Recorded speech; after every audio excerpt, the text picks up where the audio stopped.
Gaffer, obviously a very disappointing way to lose the game on Tuesday. Now, what was the overriding emotion in the dressing room after the game? Was it one of disappointment, frustration, or a mixture of both? Yeah, both those words. The lads are sort of like respectful of each other, respectful of us, we're respectful of them. So generally when the lads are disappointed, they'll wait to hear from us first. And obviously the chance for them to have their say is generally on the review day. The first day we're back in training, when they've all looked at the video, we've all looked at the video, and we might say, well, we was a little bit not quite right there, or you should have been doing this, do you agree? And normally they do, otherwise you wouldn't bring it up. And then I just give them an overview of how I saw the game, and so they'll listen. But they were disappointed, as I was disappointed, as everybody was disappointed, because we was like 1 minute 30 seconds away from being further up the table. I felt we did enough to win the game, to be honest. And then they went the other end. We switched off for 10 seconds and ended up losing the game from a minute earlier. Hans had a header, which was 3 yards out that the keeper got hold of. So fine lines, fine margins, and once it's happened, and we have to move on to the next game with even more vigour, more spirit, more whatever it is you need to go and win that next game. It is particularly difficult, isn't it, Gaffer, when not just that when you're holding on for a point and then you end up losing the game. As you've mentioned, within 1 minute, Ryan Hansen has a header cleared off the line when it looks like it's going to turn 1 point into 3. So then to end up with nothing at all is a real sickener. But the review days you mentioned give you a chance to assess what's gone well and what's gone not quite so well. Yeah. What particularly pleased you, and maybe what things did you feel required more work on Tuesday night? Yeah, but what pleased me was that I think the last 2 or 3 games we've found our football game. We've played, we've Torquay-fied our game a little bit more. We've had some good moves, we've had some good passing combinations, and we've ended up with 2 really good goals from 2 strikers that are showing that they're learning about each other now, because they've only had 2 games together, which I've always said, that they're 2 good strikers. And the pleasing thing was they both got a goal from it. There were some other good things, but then the things that you get disappointed with is that you've let in 3 goals. One, I don't think you can blame the lads for, the penalty. You know what I mean? That was circumstances, let's say, a polite way of saying it.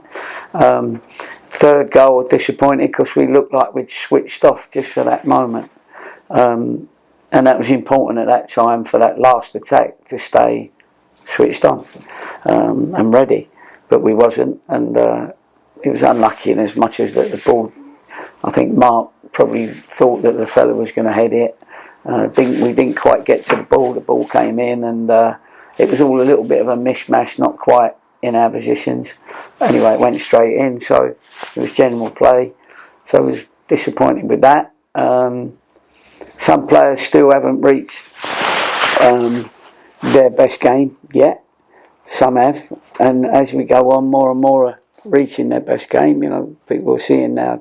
Jarvis got man of the match, for instance. I've been saying about him. That can be a real strong partnership at this moment in time.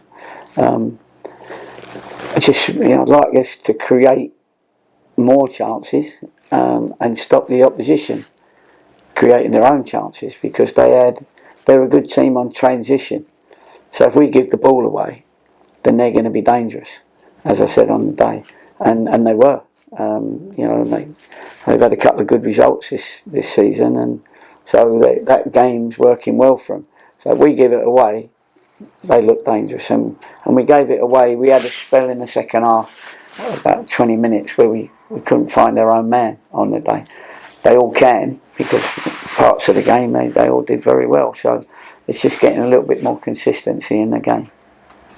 One man who seems to be showing up well, whilst he's still learning his trade, is striker Will Goodwin, who built up a decent partnership with Corey Andrews before he got injured, and is now doing the same with Aaron Jarvis. That was one of the real bright spots on odds. Yeah, exactly. It was, and Will's developing as a good striker. It's why Stoke have allowed him to come to us. They'd rather him learn the game a bit more in a competitive environment. And that's not just me; that's the opposition as well. And he's taking it on board. And he needed to score more goals. He's not been a prolific goal scorer in the last couple of seasons as a pro, if you like. But he's got all the tools. And if we can get him the service and get him in the right areas, he's a big, strong lad. And there's even more to come from him. And he's got 3 goals now. Jarvis has got 1 in 2 90-minute games. So we're hoping that those two can keep that going. But we've got to keep creating quality balls, as I think Dan Martin hit the quality ball into Jarvis. And who was it that put it in, Downsy, for Will's goal? It was White. Ben. It was Ben, yeah, Ben White, exactly. And both key passes, if you like. So we've just got to get more of them, and then be in the right positions, making the right decisions from a defensive point of view. At the minute, we have to make sure we're picking up in those danger areas, etc. So we just keep working on everything that we can, and we will get better. That's why it's a little bit frustrating, but time will tell, of course. Kieran Evans is another one that's on loan and has been showing up really well recently. It was a big blow to lose him so early in the game. Any news on how he's getting on? Yeah, it's not good news. It's good news in as much as there was no long term, as in months, as in a year or something, because they was a bit worried about lungs and things like that. But he did fracture 3 ribs, so it was a heavy old challenge, and I don't think it was a fair challenge. I think Kieran just got there first, then the lad came in and his knee sort of went into his back, and he was having breathing difficulties at the time. When our red bag comes out, it always makes us worry, because that's got the heart stuff in there, with the shock pads and all that sort of thing. But it's also got the oxygen and things like that. So anyway, he's comfortable. He's got well looked after by our medical team and the medical team that were there. Went to hospital, had his X-ray, all that sort of stuff, and he's got three broken cracked ribs, so which is a shame. And so we lose him for whatever it is, 10 weeks, 8, 9, 10 weeks. So, which is like a break of a bone is at least 6 weeks, and then they got to be ready to play. Start training again, almost another pre-season. Shame, because he was just getting going, but. Anyway, that's how it is. We wish him well, and he's gone home for a couple of days, but he wants to be back Monday. He wants to be with the lads, and that's what he's like, which is great. And finally, Gaffer, obviously, it only feels like we've only just played a game, but there's another one just around the corner as it happens in the National League, and that's a trip to York. How do you see that going? Well, there's no teams at the minute that you can look at that you're playing and saying, they got more weaknesses than strengths, or more strengths than weaknesses.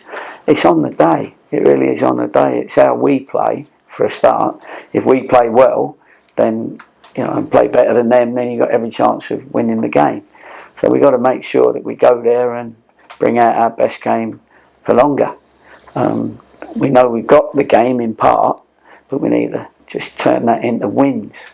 It was nice to get 2 goals the other day. Against Maidenhead, but we need to win the game 2-1 or 2-0 if you're going to get 2. But to be safe, you might need to get 2s and 3s.